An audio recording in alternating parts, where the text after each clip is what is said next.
ser tremendamente breve porque somos tres as persoas que vamos a intervir, polo tanto vou intentar ser moi breve. En primeiro lugar, e como non podía ser de outro xeito, agradecer a vosa presenza hoxe nesta presentación de Contos e lendas do Val de Monterrei, decir que é o segundo libro que se edita dentro da colección dos imprescindibles de Verín. O primeiro foi sobre o cine e este é xa o segundo, un libro ademais moi especial porque un libro de contos e lendas recollidas por moito profesorado. Decía Hortensia aí ao comezo que fai máis de 20 anos que se recolleron estes contos e estas lendas e polo tanto facíase imprescindible poder editalo. Agradecervos o voso traballo e agradecer tamén a todos os artistas locais que participaron das ilustracións deste libro, especialmente tamén a Xosé Carlos Caneiro, que foi o coordinador do mesmo.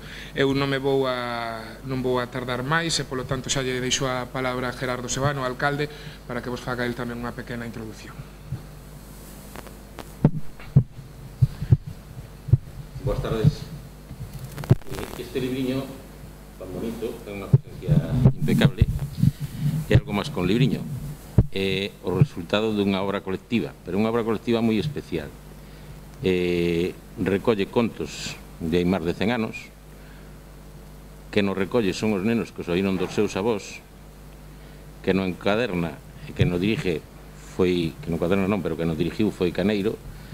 Tamén participaron multitud de artistas, todos da nosa comarca, que foron ilustrando o conto.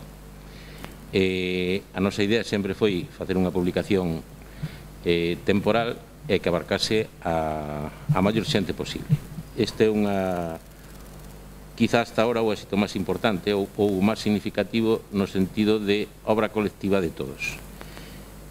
Dentro do libro, que despois explicará Caneiro, aparecen unha serie de singularidades tanto nas palabras como no idioma, da maneira de contar, non só a palabra, a maneira de contar, que non son moi correctas, pero é así como se contaban os contos nas casas.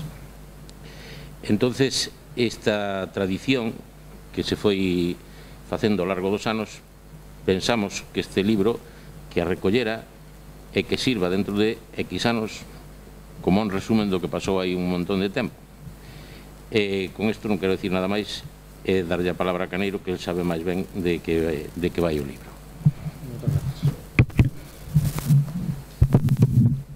Grazas, señor teniente alcalde, señor alcalde, señoras e señores, moi boas tardes.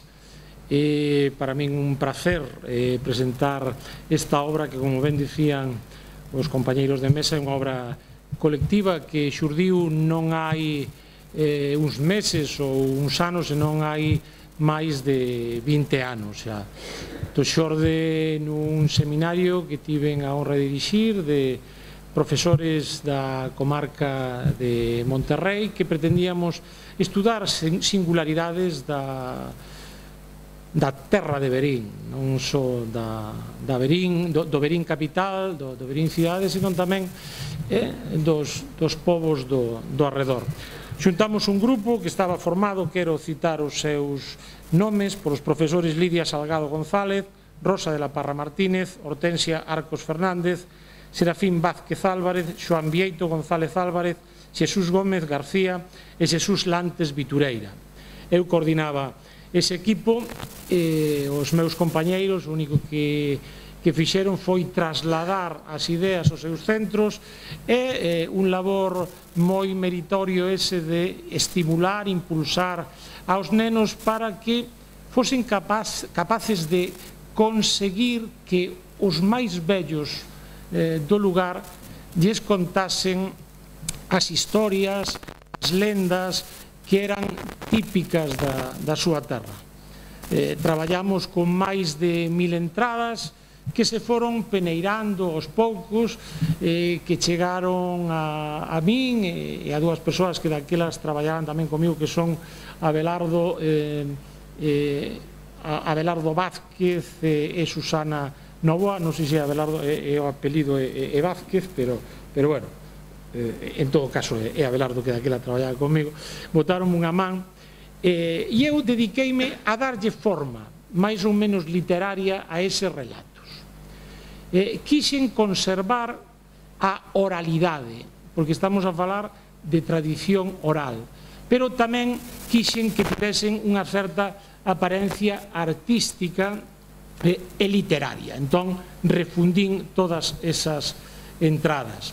Despois, estruturei o libro, e a estrutura é a que aparece aquí, son 8 partes, contos de animais, contos de cregos, de meigas e demos, aparicións e misterios, o Castelo de Monterrey sería a 4ª parte, Mouros, tesouros, maravillas a 5ª, os vellos a 6ª parte, oficios, contrabando e desvaríos a 7ª, e despois un totum revolutum que é a última, que se titularía De aquí e de acolá. Feito o traballo,